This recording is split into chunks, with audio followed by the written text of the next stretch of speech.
әрбір оқушыма пәнім арқылы бойына сіңдіру. Конституциялық құндылықты қазақ тілі мен әдебиет сабақтарына қалай кіріктіреміз деген сұраққа менің ойымша бұл жалпы мұғалімдердің шеберлігіне, олардың қиялына байланысты. Егер де біз сабақта балалардың бойына құндылықтарды дарытамыз дейтін болсақ, ол болашақ адал азаматты қалыптастыруға қосқан үлесіміз болып саналады.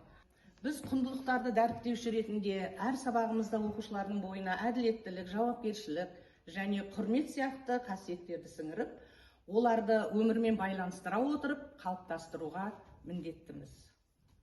Жалпы бүгінгі сабақтың мазмұны құндылықтарды тілдік білім беру үдерісіне кіріктіру болды.